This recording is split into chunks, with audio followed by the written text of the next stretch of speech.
सुचिता बाजपेयी आप सबका स्वागत करती हूँ अपने चैनल पे जिसका नाम है फंडामेंटल्स ऑफ फार्मेसी। पिछले वीडियो में हमने देखा नॉन एक्वस टाइट्रेशन का इंट्रोडक्शन एंड प्रिंसिपल। आज हम बात करेंगे नॉन एक्वस टाइट्रेशन के सॉल्वेंट्स के बारे में।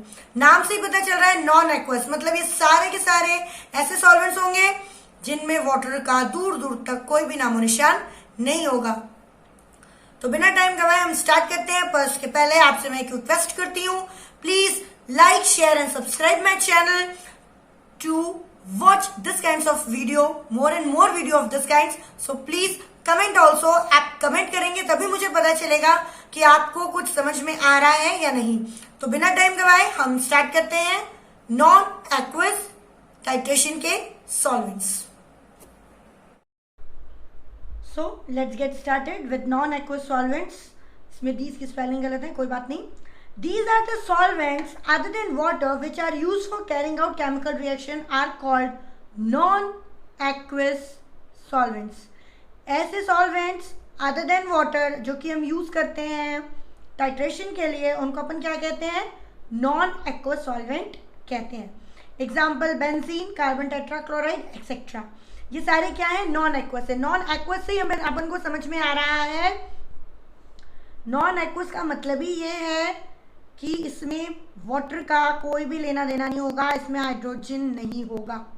ठीक, आगे चलते हैं classification of non aqueous solvent पर। The non aqueous solvents are duly classified under 5 different head, namely aprotic solvent, protophilic solvent, protogenic solvent, amphiprotic solvent and leveling solvent. Aprotic solvent, protophilic, protogenic, amphiprotic और levelling solvent, इसके बारे में अपन धीरे धीरे जानते हैं। The aforesaid different types of non-aqueous solvent shall now be discussed briefly in the session. और इसी सेशन में मैं आपको बताऊंगी कि ये सारे क्यों क्लासिफाई हुए हैं अलग अलग और इनका मतलब क्या है। सबसे पहले आते हैं aprotic solvent. Aprotic solvent refers to those substances that may be regarded as absolutely neutral, chemically, virtually unreactive entity under the prevailing experimental parameter employed. ये एक ऐसे solvents हैं जो न्यूट्रल रहते हैं, जिनके पास ना तो बेसिक है ये ना तो एसिड्स हैं, ये बिल्कुल न्यूट्रल है। ठीक है, और कुछ भी रिएक्शन शो नहीं करते जब एक्सपेरिमेंट हो रहा होता है। ऐसे सॉल्वेंट्स को अपन कौन से सॉल्वेंट कहते हैं? ऐसे सॉल्वेंट्स को अपन कहते हैं एप्रोटिक सॉल्वेंट। एग्जांपल है उसका जैसे टोलुइन, बेंजीन, कार्बन टेट्राक्लोराइड। अगर ये सॉल्वेंट अपन यूज कर रहे हैं तो ये तो एक तो केमिकली भी इनएक्टिव है, न्यूट्रल है, कुछ भी नहीं करेंगे। ठीक, मतलब कोई भी केमिकल रिएक्शन नहीं करेंगे अपना टाइट्रेशन में, एक नॉर्मल सॉल्वेंट की तरह यूज करेंगे, कोई रिएक्शन हमें नहीं देंगे। कौन कौन? बेंजीन, टोलुइन और carbon tetrachloride. Next, all these aprotic solvent essentially possess the following essential characteristics such as aprotic solvent की characteristics हैं जो ये लोग हमेशा अपने साथ रखते हैं। possess low dielectric constant, dielectric constant हमेशा लो रहेगा। ठीक, फेल टू कॉज आयोनाइजेशन, जब कुछ करते ही नहीं है, केमिकल वो ही नहीं है तो आयोनाइजेशन की तो कोई बात ही नहीं होती। जब न्यूट्रल है तो डाई इलेक्ट्रिक कांस्टेंट की भी कहीं से भी कोई बात नहीं होगी, ना तो वो इलेक्ट्रिसिटी कंडक्ट कर पाएंगे, तो डाई इलेक्ट्रिक कांस्टेंट भी नहीं होगा, बहुत कम ही होगा। Fail to cause ionization, ionization भी नहीं कर पाएंगे क्योंकि ना तो वो न्यूट्रल हैं, क्योंकि वो कुछ शो ही नहीं करते, कोई चार्ज ही नहीं है उनके पास। ठीक है, इसलिए आयोनाइजेशन भी वो नहीं करेंगे। डू नॉट एक्सेप्ट और डोनेट प्रोटॉन्स, जब वो न्यूट्रल हैं तो ना तो एक्सेप्ट करेंगे प्रोटॉन और ना ही डोनेट करेंगे प्रोटॉन। किसी भी एसिड बेस के साथ रिएक्शन नहीं करेंगे क्योंकि वो न्यूट्रल है। पहले ही बता दिया, जब ये सॉल्वेंट्स ऐसे सॉल्वेंट हैं जो बिल्कुल न्यूट्रल हैं, इलेक्ट्रिकली भी बिल्कुल न्यूट्रल हैं, केमिकली भी बिल्कुल न्यूट्रल हैं, ये कोई भी रिएक्शन शो नहीं करेंगे, तो ये इनकी जो है एक कैरेक्टरिस्टिक्स प्रॉपर्टीज है, ये सॉल्वेंट्स ये सब काम नहीं करते। In fact, these aprotic solvents are invariably used for affording the dilution of mixture, whereby not essentially participatingly actively in the general overall reaction phenomena.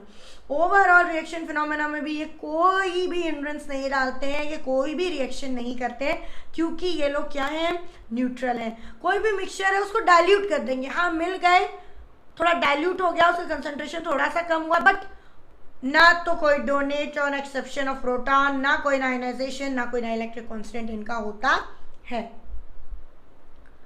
Next है अपने protophilic solvent. Proton plus philic means proton loving. The protophilic solvent usually represents such substances that do possess an exceptionally distinct high affinity for proton. ये ऐसे solvent है जिनको proton बहुत पसंद है, proton philic ही होता है, प्रोटॉन लविंग, इनको प्रोटॉन बहुत पसंद है। फ्यू एग्जांपल्स दे रहे हैं, पिरिडीन, लिक्विड अमोनिया, अमाइंस और कीटोन्स। ये ऐसे नॉन एक्वस सॉल्वेंट हैं जो कि प्रोटोफिलिक है, मतलब इनको प्रोटॉन बहुत पसंद है। ठीक, the generalized overall reaction with the protophilic solvents may be expressed as given under HA plus S। HA क्या है, एसिड है, S है हमारा basic solvent, okay, because these are proton loving. SH बनाया जो कि सॉल्वेंट प्रोटॉन था, proton loving है तो प्रोटॉन जो है वो बन गया, ठीक, और बन गया A minus, that is conjugated base of acid. ठीक, डाइलेक्ट्रिक कांस्टेंट की बात करते हैं तो it is the ratio of electric capacity of a given substance in a condenser to that taking place in a vacuum. Alternatively it is the measure of inherent polarity potential. क्या होता है dielectric constant? Electric capacity होती है किसी भी substance की, अगर अपन उसे वैक्यूम में रख रहे हैं तो क्या उसकी इलेक्ट्रिकल कैपेसिटी है?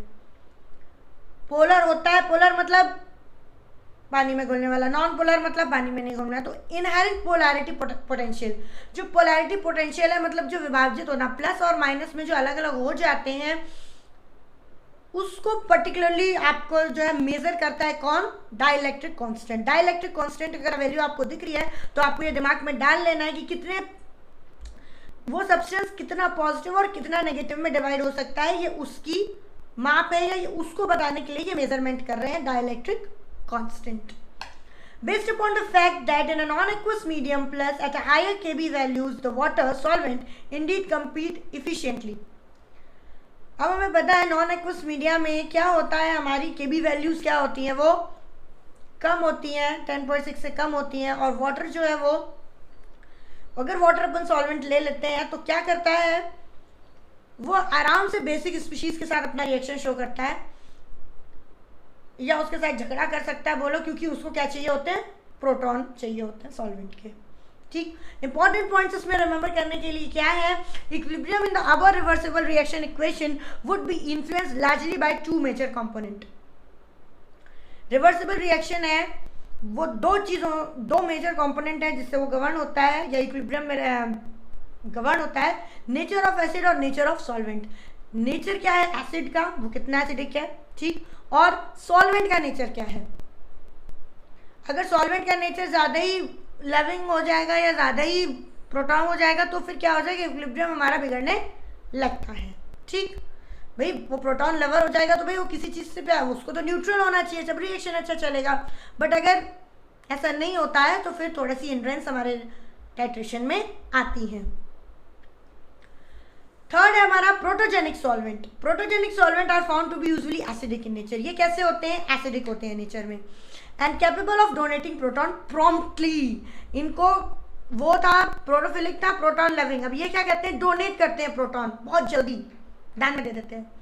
अ few typical examples are anhydrous acid, hydrogen fluoride, sulphuric acid by the virtue of the following two cardinal factors, namely their relatively higher strength, उनके पास हायर स्ट्रेंथ होती है और एबिलिटी होती है प्रोटॉन को डोनेट करने की।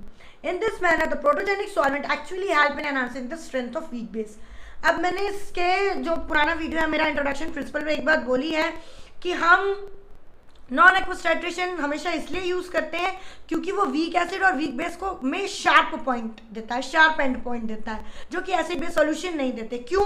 क्योंकि अगर हम प्रोटोजेनिक सॉल्वेंट यूज करते हैं वीक एसिड और वीक बेस में तो वो क्या करेगा, वो स्ट्रेंथन कर देगा वीक बेस को ताकि वो प्रॉपर्ली क्या हो जाए, डिसोशिएट हो पाए और हमें एक शार्प एंड पॉइंट दे पाए। एग्जाम्पल है ephedrine hydrochloride, imipramine hydrochloride, meclizine hydrochloride, morphine hydrochloride, pethidine hydrochloride, propranolol hydrochloride, और भी बहुत सारे जो है प्रोटोजेनिक सॉल्वेंट हैं जो कि नॉन एक्वस टाइट्रेशन में यूज होते हैं। नेक्स्ट है हमारा एम्फीप्रोटिक सॉल्वेंट। एम्फीप्रोटिक सॉल्वेंट में बी डिफाइंड है solvent that are ionized very slightly. अब ये एक ऐसे सॉल्वेंट है जो कि बहुत ही धीरे धीरे आयनाइज होते हैं और बहुत कम आयनाइज होते हैं and do essentially combine with protogenic and protophilic characteristics feature. Protogenic और प्रोटोफिलिक, प्रोटोफिलिक मतलब प्रोटॉन में, प्रोटोजेनिक मतलब प्रोटॉन को जन्म देने वाला, ये दोनों कैरेक्टरिस्टिक्स फीचर्स जो है been able to accept proton as well as donate proton. ये दोनों कैरेक्टरिस्टिक्स इनमें होती हैं, या तो ये एक्सेप्ट कर लेंगे या तो ये डोनेट कर देंगे। इसके पहले वालेपन में क्या किया था, एक तो लविंग था, प्रोटोफिलिक था, वो ले रहा था। दूसरे में अपन ने क्या पढ़ा था कि वो बहुत प्रॉम्प्टली क्या कर देता है, डोनेट कर देता है। अब ये तीसरा सॉल्वेंट है दैट इज एम्फीप्रोटिक सॉल्वेंट, इसको दोनों चीजें ही बहुत पसंद है, ये डोनेट भी कर लेता है और एक्सेप्ट भी कर लेता है। एग्जाम्पल्स एसिटिक एसिड, अल्कोहल्स हो गया, वाटर भी इसमें आता है। इथेनॉइक एसिड का एग्जांपल दे रहा है यहाँ पे, acetic acid exhibit remarkable acidic property in undergo dissociation to yield proton. और एसिटिक एसिड जो है बहुत जल्दी डिसोशिएट होता है प्रोटॉन देने के लिए, प्रोटॉन डोनेट करने के लिए। तो देखिए एसिटिक एसिड, इथेनॉइक एसिड जो है प्रोटॉन अलग कर दिया और एसिटेट आयन उन्होंने अलग कर दिया। ऐसे जो सॉल्वेंट्स हैं है ना, इथेनॉइक एसिड हो गया, एसिटिक एसिड जो है वो एम्फीप्रोटिक सॉल्वेंट कहलाते हैं। Thus ethanoic acid will use extensively in amphiprotic solvent for the critical titration of weak basic analytes। किसके टाइट्रेशन के लिए मोस्टली ये एम्फीप्रोटिक सॉल्वेंट हमारा यूज होता है, वीक बेसिक एनालाइट के, वीक बेसिक, ठीक, जिसकी बेसिसिटी बहुत वीक हो उनके लिए यूज होता है। However, in the presence of perchloric acid, which being an extremely strong acid, and when it is made to dissolve in acetic acid, the latter almost behaves as a base। और जब अपन perchloric acid use करते हैं जो कि strong acid है, तो जो हमारा एसिटिक एसिड है वो किस तरीके से बिहेव करने लगता है, पूरी तरीके से बेस जैसा बिहेव करने लगता है and give rise to onium ion and an instant acidonium ion बना देता है।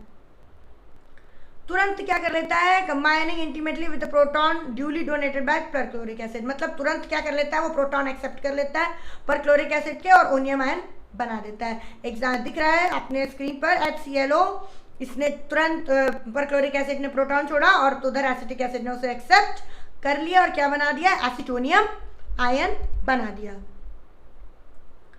The resulting acetonium ion may donate almost instantly its inherent excess proton to the corresponding base।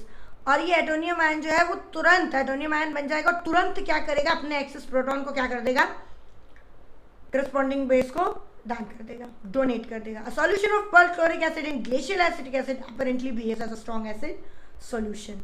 और perchloric acid glacial acetic acid के साथ कैसा strong acid solution बना लेता है due to only this reaction. अब लास्ट आ गया अपना levelling of the solvent. In usual practice, weak acids are normally employed in the conjunction with strongly protophilic solvent. Weak acid को नॉर्मली अपन conjunction करते हैं स्ट्रॉन्ग पोटोफिलिक सॉल्वेंट्स के साथ, उसका रिएक्शन करते हैं, उसका टाइट्रेट करते हैं, उसको टाइट्रेट करते हैं कह सकते हैं। Due to the fact that their acidic strength get subsequently enhanced. क्यों? क्योंकि उनकी एसिडिक स्ट्रेंथ प्रोटोफिलिक सॉल्वेंट के साथ क्या हो जाती है, एनहांस हो जाती है, बढ़ जाती है and ultimately turn out to be fairly comparable to those of strong acid। और किसके लेवल में पहुंच जाती है, स्ट्रॉन्ग एसिड के लेवल में पहुंच जाती है। मतलब वीक एसिड को प्रोटोफिलिक सॉल्वेंट के साथ अगर अपन टाइट्रेट करते हैं तो वो कैसा बन जाता है, वो बन जाता है स्ट्रॉन्ग एसिड। और इसी को ही कहते हैं लेवलिंग इफेक्ट, लेवल में ले आना। अच्छा, टाइट्रेशन करने के लिए सॉल्वेंट ने वीक एसिड को हेल्प किया, प्रॉपर एसिडिक स्ट्रेंथ प्रोवाइड की और वो लेवल पे आ गया और स्ट्रॉन्ग एसिड बन गया। In a rather broader perspective, generalized from the strong protophilic solvent जैसे कि pyridine हो गया, liquid ammonia होगी, indeed force of equilibrium reaction, especially towards the right hand side.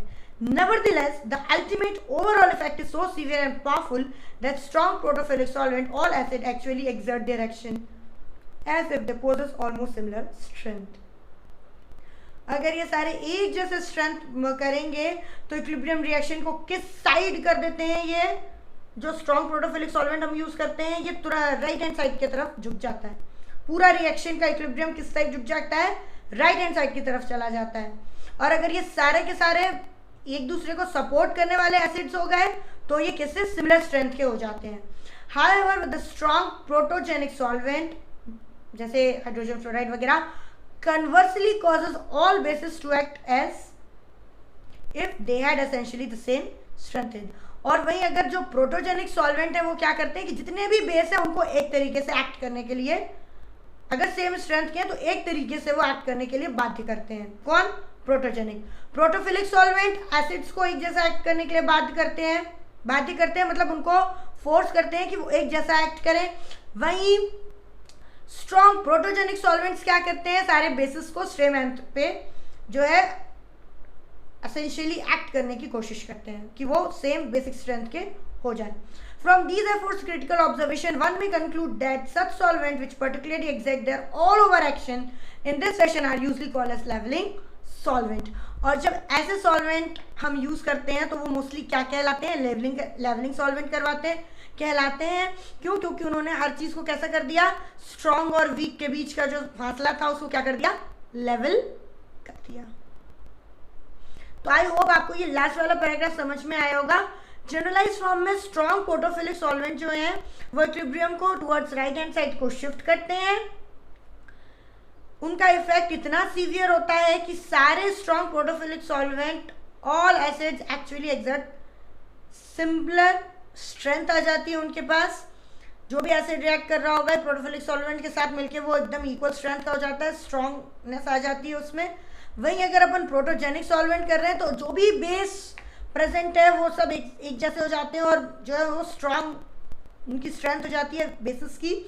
तो ऐसे जब सॉल्वेंट यूज होते हैं स्ट्रॉन्ग प्रोटोफिलिक या स्ट्रॉन्ग प्रोटोजेनिक सॉल्वेंट, तो वो कौन सा इफेक्ट प्रोड्यूस कर देते हैं? वो लेवलिंग इफेक्ट प्रोड्यूस कर देते हैं। इसलिए अपन उनको क्या कहते हैं? लेवलिंग सॉल्वेंट कहते हैं।